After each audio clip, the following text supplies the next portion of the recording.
We got more clips from minicamps and OTAs, and today we're going to be taking a look at the Tennessee Titans and getting another look at Will Levis. We got some recent clips. On top of that, we're going to look at the previous ones as well. That way we can talk some ball on Will Levis and the Titans. But before we do all that, you need to click that subscribe button right now. We're going hard in the paint looking at these rookies every single day this offseason, from rookie camp, OTAs, minicamp, training camp, everything in between, your favorite veterans, the storylines that keep emerging, everything behind the scenes will be here. Click that button. Stop missing out.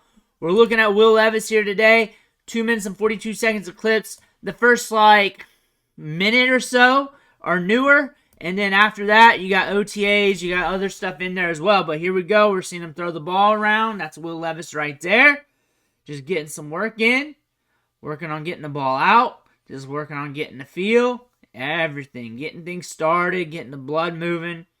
That's OTAs. It's really getting things installed. We got DeAndre Hopkins. We got Calvin Ridley. We got Tyler Boyd. Those are your 3 wide receivers. Those are your 3 wide receivers right now. Big upgrade there.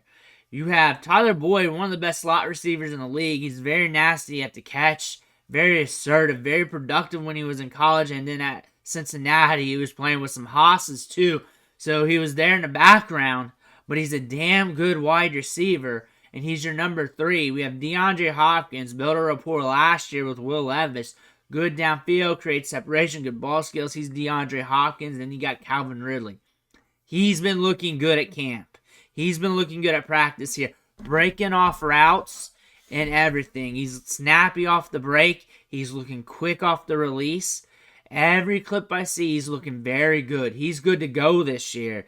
Him as the number 2, or just him in the offense in general, just going to be a big boost. Tyler Boyd in the slot, that's a huge boost because you got another very dependable weapon there in the slot that can make things happen. And then Will Levis, as he's maturing, or if he does mature, as he's approaching the line of scrimmage for his pre-snap reads, can have a lot more confidence with what he's doing because he knows that Calvin Ridley's going to run the right distance on the route. He's going to break off that route appropriately and create that separation. And he can really just go into his reads, feel good about them, and then step back. And then his guys are going to be open because DeAndre Hopkins is going to be open no matter what. We've seen that over the course of time. We've seen that with Calvin Ridley. He's going to be able to create separation. Tyler Boyd, a very dependable, very good slot receiver, has a lot of upside here. Will Levis has a strong arm. He's an aggressive quarterback. So one thing you do want to do with an aggressive quarterback like this is get him dependable options because he's not going to be afraid to push it downfield. He's just not going to be afraid to do so. So if you get him options that have sticky hands, that's not dropping balls, that has a ton of upside, you're looking at a quarterback here that could really hit another level and develop because you got a DeAndre Hopkins and a Calvin Ridley on both sides of the ball. He can feel confident with his reads, and you know he's going to shoot his shot downfield. So why not get him those playmakers that's going to get open? Because if you got him subpar wide receivers or wide receivers who are good but are still developing, you know what? That could be a mess. That could be a mess because he's developing, he's aggressive, and he could be pushing it downfield at the wrong moments, wrong times when these wide receivers can't get on par with that quarterback. But we ain't got to worry about that too much. It's optimized with Ridley, with Hopkins, Tyler Boyd. You can't really get much better than that outside of stacking a Justin Jefferson with some other alphas. That being said, this team is built. We want to watch Treylon Burks and how he fares through training camp because he's looking good and people are talking him up, but also in the press conferences, they're saying that he has to play special teams to be able to play on the 53. So we're getting news on both sides of the fence here. Pay attention to him. I think for Will Levis, I think having him in there randomly in the game where they need to spread things out, have a big, quick, fast wide receiver that can get you yards after the catch, not push downfield like they did a lot last year, and just getting those moments here and there. For fantasy with Treylon Burks, I would not count on him for anything. But for the Titans, if he can get on the field for some opportunities and be used as a drag route specialist, a guy in space to get yards after the catch, using what we saw at Arkansas, use him in those situations and allow him to work there. Maybe you could have something where you have another outlet, a good number 4 or so. I say or so, depending on how you want to shake out that depth chart. But again, you're looking good with 3 veteran wide receivers here with a young quarterback who has a very aggressive arm that likes to push it downfield. When we're looking at Will Levis here, there's upside for days here due to the situation and due to how aggressive he is. The price tag's very good for redraft if you want to go late round QB.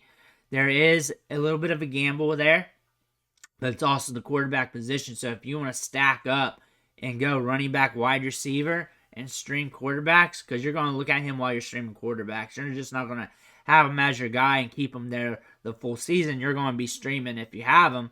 Then he's just one of those options that you're going to be rolling with. Dynasty, Superflex, a little bit cheaper, but there's still some guys who are heavy on the Will Levis train that's probably not going to move off of him. There's a lot of people talking him up. There's a lot of people liking him. There's a lot of people that like him going into year 2. There's a lot of people that's probably not going to move off of him. And Superflex people don't move off their quarterbacks. So he's still going to be priced pretty decent. 1 QB, very cheap. Very cheap. If you want to play money ball with a quarterback, that's probably one you want to do with because he's aggressive downfield. The Konami code quarterbacks, you're going to pay a little bit more.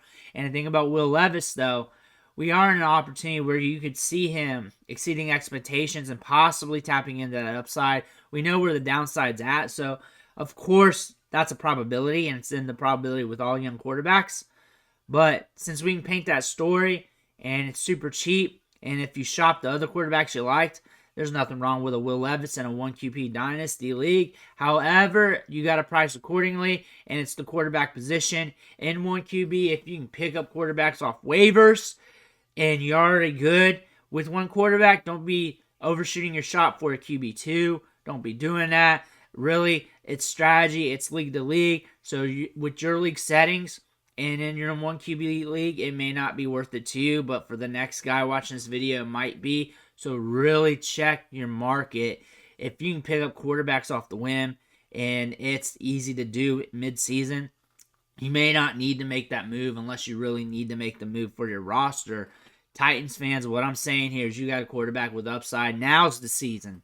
Now's the time. We're in year 2. This is where you're going to see where the rubber hits the road. You really can't wait too much longer. You're in year 2, year 3, but you got the pieces here. You have DeAndre Hopkins, Calvin Ridley, Tyler Boyd.